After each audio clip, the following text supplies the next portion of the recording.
Shalom. Want to give all praises, glory, and honor to Yahweh, Ba'ashem Yahushai, Ba'ashem Rakakwadash. Double honors to the elders and apostles of Great Millstone. A salutation to the hopeful elect pushing this word in truth and sincerity with the hope of receiving mercy from Yahweh, Ba'ashem Yahushai. Yahweh is the name of the Heavenly Father, who the world ignorantly calls God. Yahushai is the name of the only begotten Son, who the world ignorantly calls Jesus. And you so-called Negroes, Hispanics, Native Americans, and Latinos are the Israelites according to the scriptures. This is the brother Shamar from the GMS Jamaica camp. And the title of this lesson is, What is the Fourth Industrial Revolution? Alright, so I have an article here getting into it. And we'll get to just about 3 quick precepts. Hopefully this lesson is edifying. Alright, so what is the Fourth Industrial Revolution? This is an article from January 19th, 2016. On the World Economic Forum website. All right. So I'll read a few paragraphs. I'll encourage you to read this article on your own. I won't read it in its entirety, but here we go. Are the technologies that surround us tools that we can identify, grasp, and consciously use to improve our lives? Or are they more than that? Powerful objects and enablers that influence our perception of the world, change our behavior, and affect what it means to be human. Technologies are emerging and affecting our lives in ways that indicate we are at the beginning of a fourth industrial revolution, a new era that builds and extends the impact of digitization in new and unanticipated ways. It is therefore worthwhile taking some time to consider exactly what kind of shifts we are experiencing and how we might collectively and individually ensure that it creates benefits for the many rather than the few. When were the other industrial revolutions? Alright, so I'll just quickly read this graph to sum it up. The first industrial revolution started in around 1784, and that was with the introduction of the steam, water, mechanical production equipment. All right. The second industrial revolution took place almost 100 years later, around 1870, with the division of labor, electricity, and the introduction of mass production. The third industrial revolution was about 1969. All right. Another about 100 years later, with the introduction of electronics, IT, and automated production.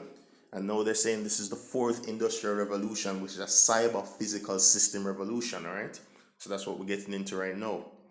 So the fourth industrial revolution can be described as the advent of cyber physical systems involving entirely new capabilities for people and machines. While these capabilities are reliant on the technologies and infrastructure of the third industrial revolution, the fourth industrial revolution represents entirely new ways in which technology becomes embedded within societies and even our human bodies. Okay, that's the key part, but let me keep reading. Examples include genome editing, new forms of machine intelligence, breakthrough materials, and approaches to governance that rely on cryptographic methods such as the blockchain. All right, and that's why we're seeing a lot of this policy we're seeing drive a lot of government decisions. The blockchain. Smart cities, things like that would bring out all the time. This is the direction we're seeing all the governments of the world moving towards. And that suggests that they're taking directions from a higher, they're all taking it from the same source, a higher source above them. All right. So as the novelist William Gibson famously said, the future is already here. All right, I think I'll stop right there because I don't want to read this entire. I think the point has been made for this article, and it's we're seeing that it's involving a merger between machines and humans. So that is literally the definition of transhumanism. So transhumanism definition. Transhumanism. The belief or theory that the human race can evolve beyond its current physical and mental limitations, especially by means of science and technology. All right, let me get my first precept. This is 2 Corinthians 2 verse 11. Lest Satan should get an advantage of us, for we are not ignorant of his devices. Right, and the physical counterpart of Satan on earth is Esau, Edom, the so-called white man. So we are not ignorant of his devices. That is why we know what he's trying to do. All right, we know the technologies that he's using and what he's trying to achieve, right? Which is total enslavement of the earth. I mean, look at this first video. I'm not going to play it, but the first video on this list here, Elon Musk Neuralink, merging your brain with AI, right? So this is typical of the fourth industrial revolution of transhumanism. That's what they're trying to do, right? They're trying to merge human with robots pretty much. And I'll play a quick part of this video here. This is how far they've gotten in their technology so far, and probably this is a year ago, so probably even further. Look at these capabilities of robots and machinery.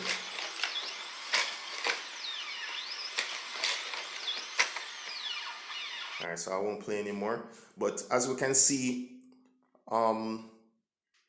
they're with technologies and advancement like this, they're going to be basically no need for humans very soon. And we can see this is why a lot of these jobs are disappearing. But eventually what it's going to lead to is that part about merging humans with technology. And that's prophesied in Revelation 13. So this is Revelation 13 verse 14. And deceiveth them, that is Esau, Edom, deceiving the people of the world or of the earth, and deceiveth them that dwell on the earth by the means of those miracles. A lot of these miracles, so-called miracles, is actually his technology, right? That's the miracles he's coming with now, and that is what he's trying to put forth in the world. Okay, which he had power to do in the sight of the beast, saying to them that dwell on the earth that they should make an image to the beast which had the wound by a sword and did live. All right, and that beast that had the wound that was healed and did live is the Roman Empire that came back during the Renaissance period, you know. And that's the kingdom of the Edomites, Esau, Edom, and they're ruling the earth right now through the UN, NATO, you know, and America is the whore that rides that beast. Okay, so verse 15, and he had power to give life unto the image of the beast, that the image of the beast should both speak and cause that as many as would not worship the image of the beast should be killed. So anybody that don't follow along with this plan that they're gonna have will be put to death. So that's what they'd like to do. All right, and this is what it all leads to. Verse 16, he causeth all, both small and great, rich and poor, free and bond, to receive a mark in their right hand or in their foreheads. And that mark is a physical mark. The Greek word there is charagma, which means a stamp or imprinted mark. Okay, so that will be a physical mark that they will get. And that, by the way, that mark of the beast is the Rfid Microchip, which will be the merging of technology and humans.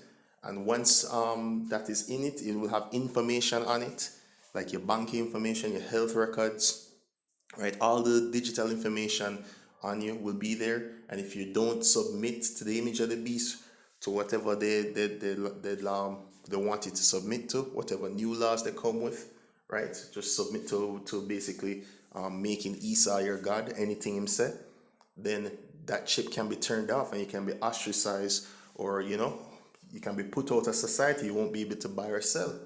So as it says in 17, verse 17, and that no man might buy or sell, save either that he had the mark or the name of the beast or the number of his name. All right. So that is what this fourth industrial revolution is all about.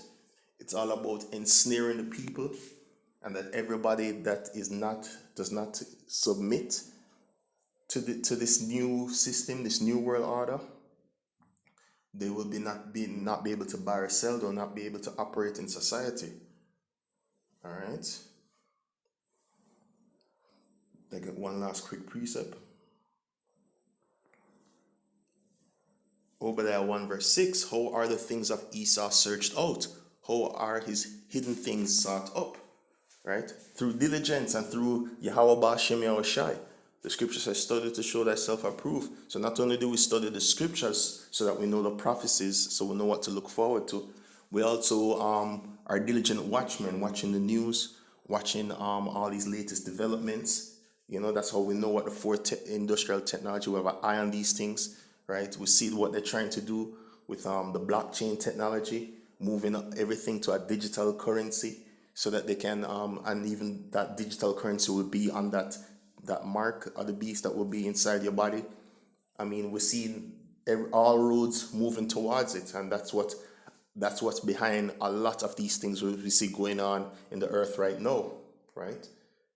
With this miracle drug, everything, all roads lead towards the mark of the beast. All right, so we're not ignorant of his devices, and we're not. The things are searched out and revealed to us to the power of the Lord, Yahweh Bashim Yahushai.